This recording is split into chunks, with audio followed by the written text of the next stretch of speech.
So today I'm making seitan. I usually make it on a Sunday to go through the week, and we pick a different profile for each week depending on what we're in the mood for.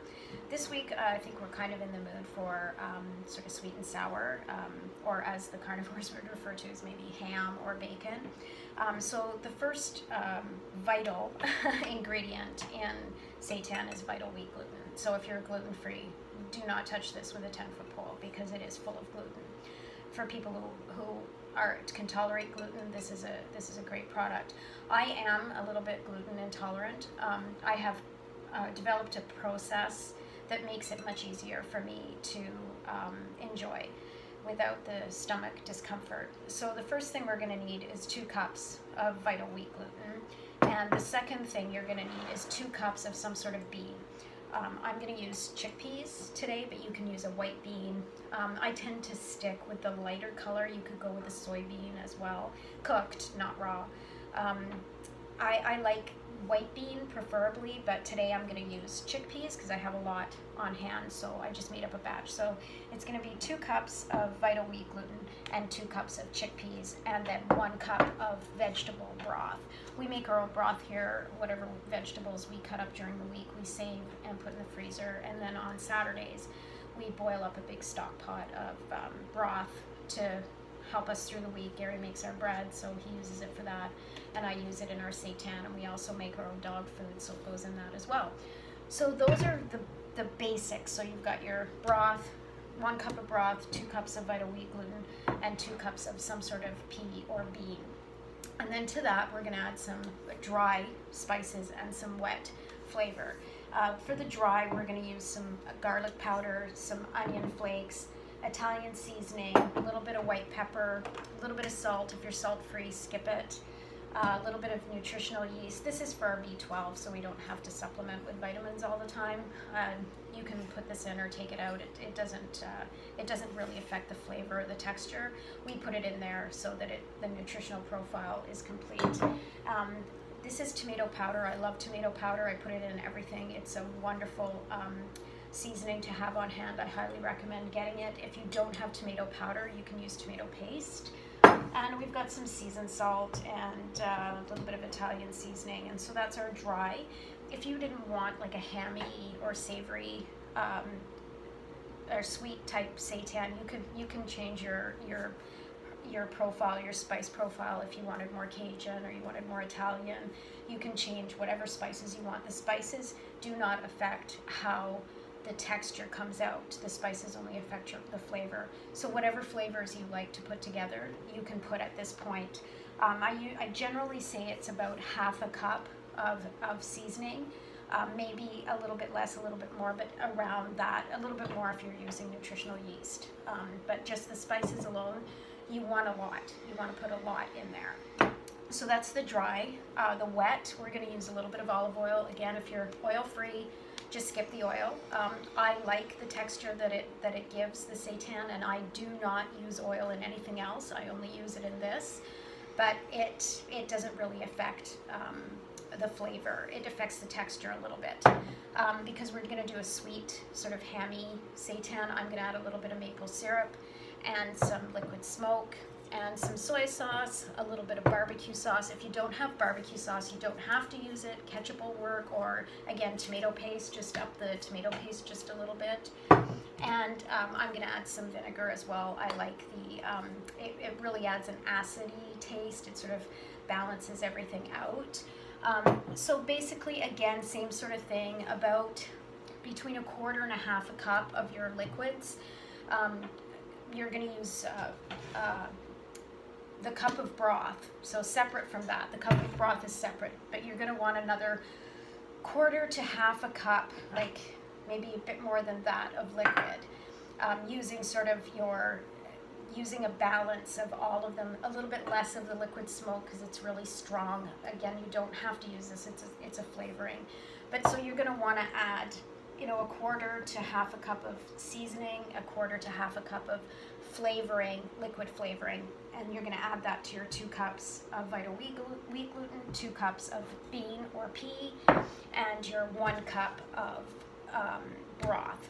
So that's basically it. So I'm going to get all this mixed together, and then I'll come back and show you what my technique is to sort of give it a chewy, meaty texture that people associate with eating meat. We've come to associate it with eating seitan, but we understand that some people out there are not quite there yet, and we're hoping that this new texture will sort of help people adapt to a plant-based diet a little bit easier. So I'm going to get this all mixed up and I'll be back.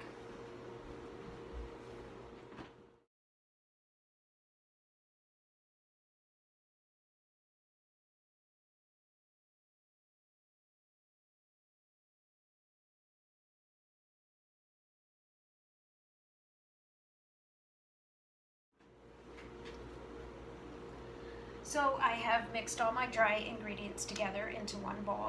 That's all my Vital Wheat gluten and all my spices and my nutritional yeast.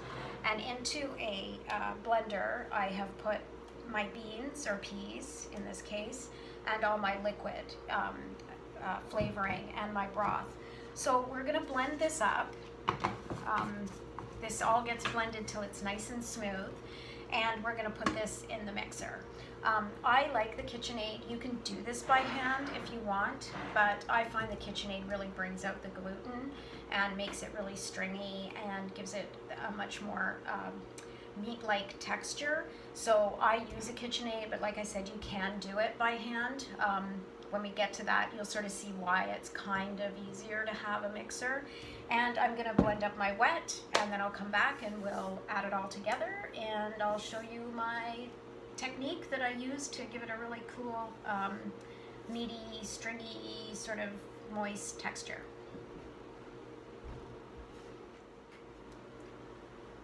So I've tidied up a little bit and put my spices and everything away. So now we're just left with our wet and dry ingredients. So the wet ingredients have all been put into, I have a Ninja, you may have a Vitamix or some other kind of blender. Any kind of blender will do. And you're just gonna whip it up.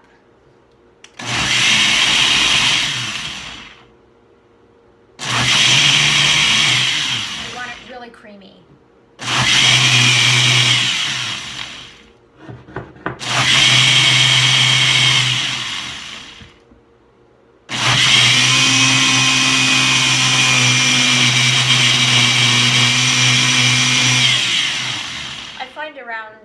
I find around 30 seconds does the trick. You may need to give it a little bit more time depending on your blender, but you really want it to be quite liquidy and well combined. You don't want any chunks or anything in there.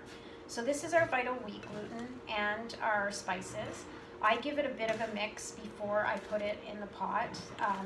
I find that if you don't, sometimes you'll get little pockets of herbs and seasonings that didn't get evenly distributed, so you'll have like these little pockets of, it tastes wonderful, but it takes away from the whole flavor of it. So I just give it a bit of a stir. And the other thing I do before I put my dry ingredients in is I do add a little bit of the liquid stuff just in the bottom, just a little bit. It stops the floury dry ingredients from sticking to the bottom as it mixes up. And so you just put that on top.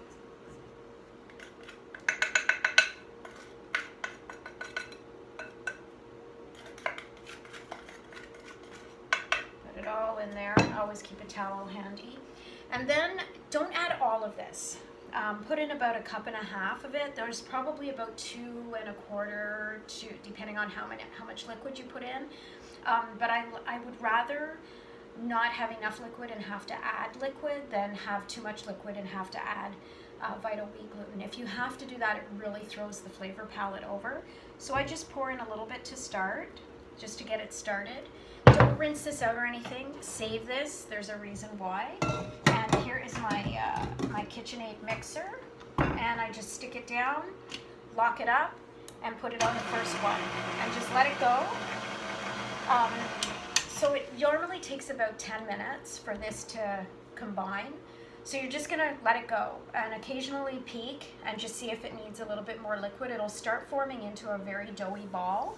but it doesn't happen right away. It takes a while, so that's a good time for you to tidy up your kitchen and clean up your bowls and just peek back every now and then and see if it needs some more liquid added.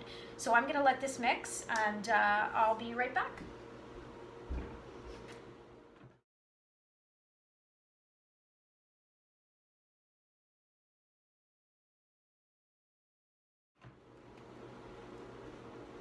Okay, so I've been mixing my mixture for about 5 minutes, and I just want to show you what it looks like when there's not quite enough liquid.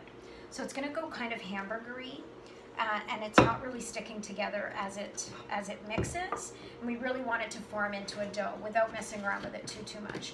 So this is why I say don't rinse this out, because there's lots of good stuff in there and on the lid, and whatever blender you use, don't rinse it out. So what I'm going to do, because I need more liquid, and I don't want to add just water, so what I'm going to do is add another cup to this. That doesn't mean I'm going to use it all, but I'm going to take another cup of broth and add it to the mixer. So now I've got some liquid that still has the flavor profile of the wet ingredients that we mixed together. So I'm going to mix that all up, and again, I'm just going to add a very small amount and put it back on the mixer and wait until it starts forming into a doughy ball. So this is a really good example of why you want to keep this for nearer the end. And when you add, when you feel that your mix needs more liquid, don't add a whole lot, because it's amazing how you can go from too little to too much in like ¼ teaspoon. So just add a very, very small amount and start mixing it again until it starts to form into a doughy ball.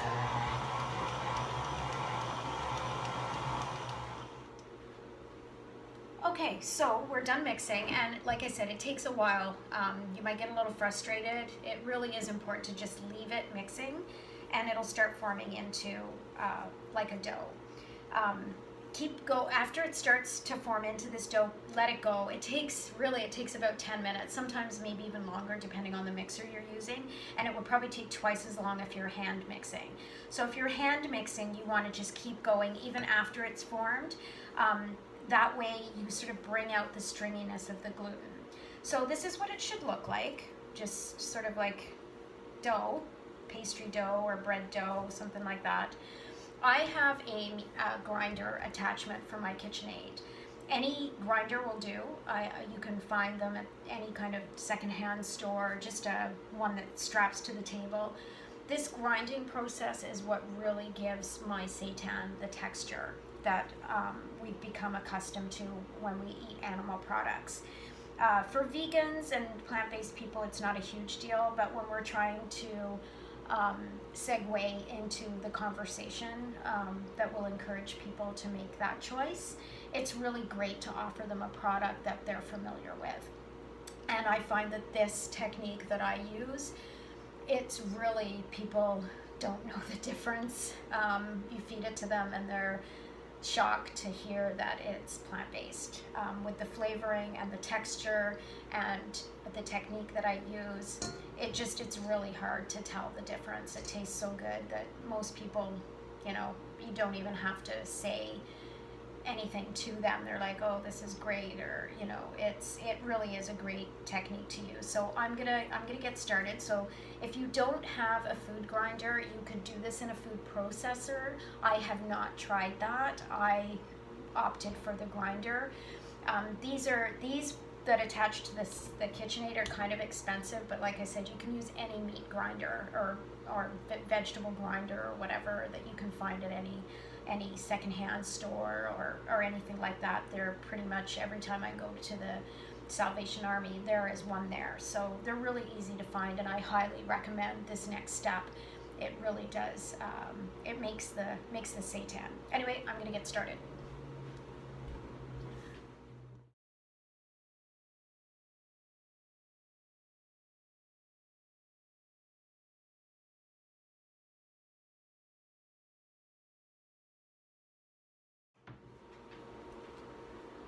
Okay, so our grinding is all done, so we're left with what appears to be sort of hamburger.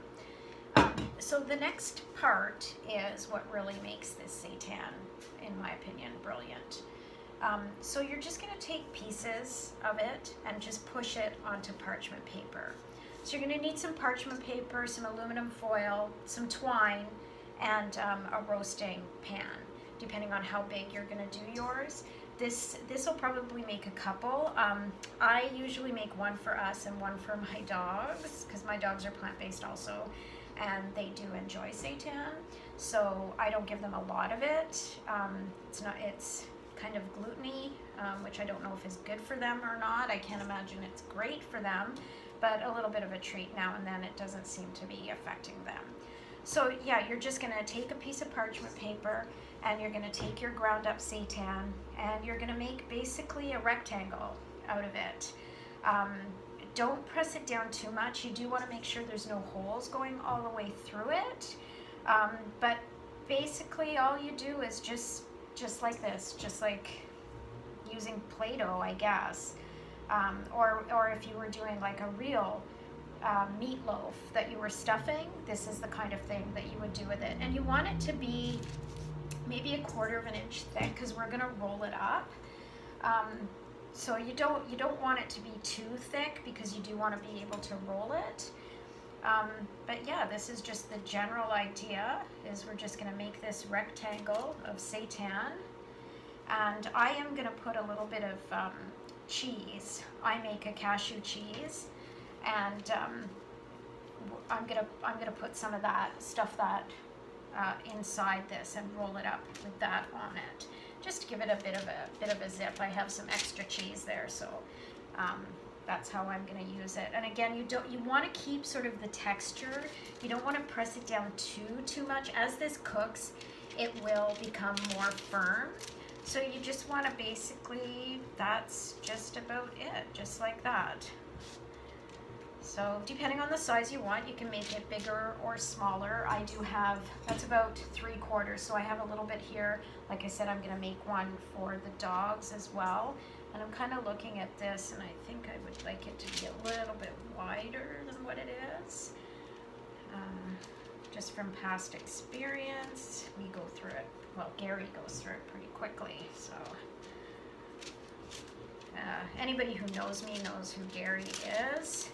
Anybody who doesn't, Gary is my other half, and he is the baking side of the family. He makes all our bread and buns, and he works from home, so he's our primary chef. So this is it, and like I said, I'm gonna put a bit of cheese. This is just cashew cheese. It's just flavored with some garlic, and that's a whole different video. But it makes for a nice filling. So what I've done with this stuff in the past is I have made stuffing and froze it into a log, the stuffing, and then I roll it up in this, and so it's like one of those holiday roasts that you see from Gardienne or Tofurkey or one of those other places that it's just like a stuffed holiday log, I guess they call it, or holiday roast. But you know, those are just for holidays, right? We enjoy that sort of thing all year round, and there's no reason why we can't enjoy those things all year round. So I've got a little bit of cheese in there, but you could put anything in here. Like really, you could, I've done tofu and spinach and made like a cordon bleu. You could put nothing in and just roll it up, but it's, you know, it's there. You might as well put something in. So then you just start rolling it using the parchment paper as a guide. And you just roll it up.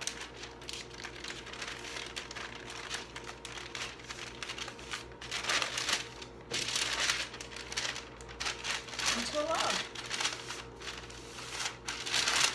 Just like that. Once it's all rolled up, I sort of give it a few more just to seal up that the seam, and roll up the edges to make it more like a log. The parchment paper is really good for helping to form it the way you want it. So just keep rolling it back and forth until that seam disappears, and pull your edges up so that whatever filling you've got in there, if any, it sort of seals it up. And that's what you're left with. So what I do is I keep the parchment paper on, but then I also wrap it in tin foil paper, and then I tie string around it and I roast it, just like a roast. So I'm gonna do that, and then I will show you the finished product.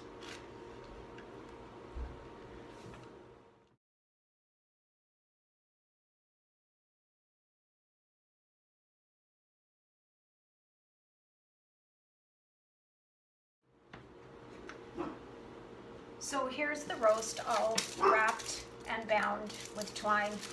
It's a little tricky, but it's just like wrapping up meat. It's the same sort of thing.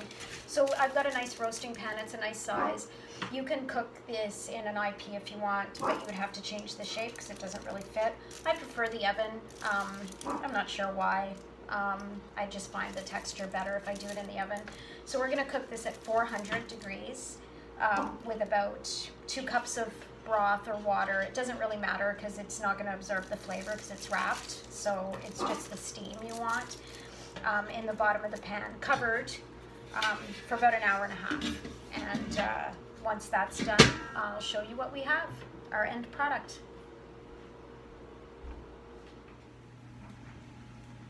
Okay, so our seitan is done baking, and there is one more step after this.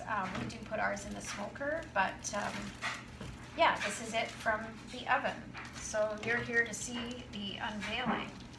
So you just cut the string off. We use hemp, it's like a hemp twine. So it actually, we put it right in the composter because it's a plant-based twine. It doesn't have any chemicals or anything on it, so it actually composts really well. So yeah, you just take your twine off and unwrap it. As you can see, it's still lovely and steaming. And that's it. That's our wonderful, lovely, yummy, stuffed seitan roast. So you can leave it like this. Just let it cool down before you handle it too much because it is quite warm, and it will get a little bit more solid. Or you can serve it like this if you've made gravy or mashed potatoes or whatever. You can slice it and serve it like this. Or you can let it cool down, slice it, and use it in sandwiches or in stir fry. You can use it just like you would any other animal-based meat. This is a plant-based meat, which is obviously better for ourselves, our planet, and the animals. So the next step I am going to do with this is I am going to smoke it. So I usually put a little bit of seasoning on it, and we put it on the smoker for about an hour. It gives it an extra sort of level of flavor, smokiness. And then I will bring it back and I will slice it for you just so you can see what it looks like. Okay, so our seitan is done. You can see we've taken it out of the smoker and it's got a nice spicy glaze on it. This is the one we made for the dog. It's exactly the same except it has peanut butter in it, and I didn't put any spices on the outside of that. So Gary's going to join me for this segment because he's going to partake of the test challenge. So yeah, you just slice it like you would any other meat. Wow, look at that. And you can see the inside is all cooked and juicy. And so there's one last step that remains, and that's the taste test. Be honest.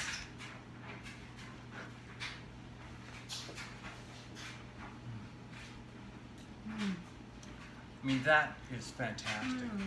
Cheesy, spicy. Well, because I put cheese in it. Well done, honey. Sandwiches all week right there. Anyway, Thanks. that's it. Seitan from beginning to end. And my movie producer just walked away without pushing stop.